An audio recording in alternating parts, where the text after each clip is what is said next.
जय हिंद ट्रेडर्स। आज के वीडियो में हम बात करेंगे एमएसीडी इंडिकेटर के बारे में, जो ट्रेडर के लिए एक गेम चेंजर बन सकता है। ये एक ट्रेंड फॉलोइंग और मोमेंटम इंडिकेटर है जो प्राइस का डायरेक्शन और स्ट्रेंथ समझने में मदद करता है। एमएसीडी में तीन चीज़ें होती हैं: एमएसीडी लाइन, सिग्नल लाइन और histogram. MACD line blue colour की होती है, सिग्नल लाइन रेड कलर की होती है और हिस्टोग्राम रेड और ग्रीन कलर का होता है। एक बार इसको चार्ट पर समझते हैं। तो एमएसीडी इंडिकेटर क्या है? इंडिकेटर में हम जाते हैं तो यहाँ पर हम एमएसीडी टाइप करेंगे तो ये मूविंग एवरेज कन्वर्जेंस डाइवर्जेंस लिख के आ गया। तो ये क्या है? एमएसीडी इंडिकेटर है। हम इस पर क्लिक करेंगे तो ये चार्ट के नीचे यहाँ पर शो होने लगता है। ये मैंने पहले लगा रखा है। तो मैं आपको समझाना चाह रहा था कि इसमें जो ये रेड कलर की लाइन है, ये क्या लाइन है? सिग्नल लाइन है। ये जो ब्लू कलर की लाइन है, ये क्या है? एमएसीडी लाइन है। और ये ग्राफ से जो है, ये क्या है? हिस्टोग्राम है। ये क्या बताते हैं हमें? हिस्टोग्राम। हिस्टोग्राम जो ये एमएसीडी लाइन और ये सिग्नल लाइन के जो बीच की दूरी है, वो यहाँ पर ग्राफ बनता है। जैसे यहाँ पर थोड़ी सी बिल्कुल मतलब सिंक्रोनाइज हो गई है, यहाँ पर लाइनें दोनों जुड़ गई हैं। तो यहाँ पर भी देखो ग्राफ बिल्कुल छोटा छोटा हो गया है हिस्टोग्राम। फिर यहाँ पे जैसे दूरी बढ़ी है तो वैसे हिस्टोग्राम बढ़ गया, फिर यहाँ कम हुई फिर। तो हिस्टोग्राम हमें क्या बताता है? कि एमएसीडी लाइन और सिग्नल लाइन के बीच की दूरी का। अब समझते हैं सिग्नल लाइन। सिग्नल लाइन क्या होती है? ये एमएसीडी लाइन का 9 पीरियड ईएमए होता है। और एमएसीडी लाइन क्या होती है? ये 12 और 26 ईएमए को एक, ये दोनों के बीच का डिफरेंस बताता है। यानी कि 12 ईएमए और 26 ईएमए, ये दोनों के बीच का डिफरेंस बताती है। तो जब ये एमएसीडी लाइन ये रेड वाली सिग्नल लाइन को क्रॉस करके ऊपर जाती है, तब ये क्या हमें देता है? बुलिश सिग्नल देता है। जैसे यहाँ पर क्या है? ये रेड वाली क्या है? सिग्नल लाइन है और ये ब्लू वाली लाइन है जो एमएसीडी लाइन है।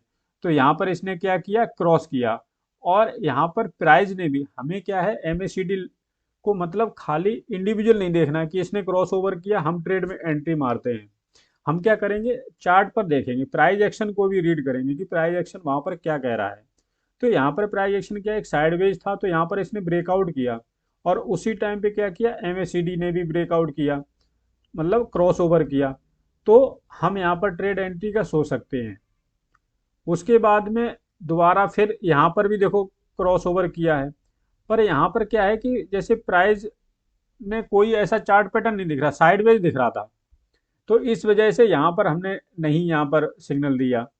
फिर इसके बाद में यहाँ पर भी इसने दिया, तो यहाँ पर ना तो प्राइस कैंडल बड़ी है ना वॉल्यूम है। अब यहाँ पर क्या, जो ये ब्रेकआउट किया तो वहां पर या अगर वॉल्यूम देखेंगे तो वॉल्यूम भी होगा, हाई होगा। तो फिर दोबारा जब इसने किया गया तो यहाँ पर ये फर्स्ट कैंडल क्या है? काफी बड़ी है। फिर सेकंड कैंडल पे क्या किया इसने? जो ये डब्ल्यू सा था, तो इसने इसको क्या यहाँ पर ब्रेकआउट किया, प्राइस एक्शन ये ट्रेंड लाइन ब्रेकआउट किया है। तो यहाँ पर जब सिग्नल है तो हम यहाँ पर एक बाय सिग्नल समझ सकते हैं। तो ये एमएसीडी जब रेड वाली लाइन को मतलब सिग्नल लाइन को क्रॉस करके ऊपर जाती है ब्लू वाली लाइन, तब ये क्या हमें एक बाय सिग्नल देता है। एक बार इसका सेल सिग्नल समझते हैं। तो क्या किया यहाँ पर? क्या यहाँ पर भी इसने क्या किया था? सेल सिग्नल दिया था। पर क्या हुआ था कि प्राइस ने पहले ही संकेत दे दिया था और फिर यहाँ पर क्या एक ये सपोर्ट भी आ रहा था। अगर हम ये तिरछी लाइन खींचे तो यहाँ पर सपोर्ट आ रहा था। तो हमने मतलब क्या होना चाहिए, अगर यहाँ पर ट्रेड लाइन ब्रेकआउट करता तो हम इस सेल सिग्नल को क्या संकेत समझते कि हाँ ये सही है। पर इसने दिया तो था, पर यहाँ पर क्या है? ट्रेंड लाइन पर सपोर्ट था। तो ये हमें समझ में आ रहा है कि एमएसीडी इंडिकेटर का हमें ब्लाइंडली विश्वास नहीं करना है। हमें थोड़ा सा प्राइस एक्शन, एमएसीडी, अगर आप वॉल्यूम और भी कुछ इंडिकेटर यूज करते हैं तो उनकी हेल्प से ही हम एमएसीडी इंडिकेटर का यूज करेंगे।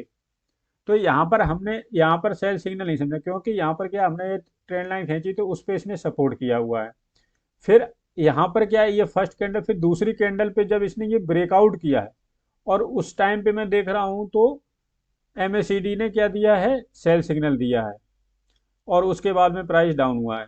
फिर उसके बाद में देखो अभी लेटेस्ट में अगर देखें तो अभी इसने क्या किया? ये जो साइडवेज प्राइस था उसको ब्रेक डाउन किया है और यहाँ पर इसने एमएसीडी जो सिग्नल था वो भी सेल सिग्नल दे रहा है। तो ये क्या है? दोनों हमें सेल सिग्नल दे रहे हैं। तो ये था फ्रेंड्स सेल सिग्नल। जब भी एमएसीडी बाय सिग्नल दे और हिस्टोग्राम में भी ग्राफ में क्या है, बड़ा बड़ा ग्राफ बने, तो समझ लो कि मोमेंटम सही है।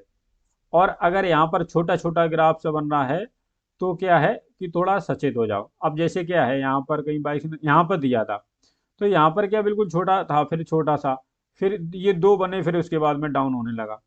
फिर यहाँ पर देखो बाय सिग्नल दिया, पर यहाँ पर हिस्टोग्राम क्या था, हिस्टोग्राम न्यूट्रल से था। तो जब भी बाय सिग्नल दे और हिस्टोग्राम वहां पर बड़ा हो, तो आप समझ लो कि इसमें क्या है, मोमेंटम है, बाइंग स्ट्रांग है। और हमेशा याद रखें कि हमें एमएसीडी इंडिकेटर के हिसाब से ही बाइंग या सेलिंग नहीं करनी है, और हमें प्राइस एक्शन भी देखना है, साथ में हमें रिस्क मैनेजमेंट का भी ध्यान रखना है। तो फ्रेंड्स, ये था क्विक गाइड एमएसीडी इंडिकेटर के बारे में। ट्रेडिंग काफ़ी रिवार्डिंग हो सकती है, लेकिन नॉलेज सबसे ज़रूरी है। तो मिलते हैं अगले वीडियो में एक नए टॉपिक के साथ में। Happy trading. जय हिंद ट्रेडर्स।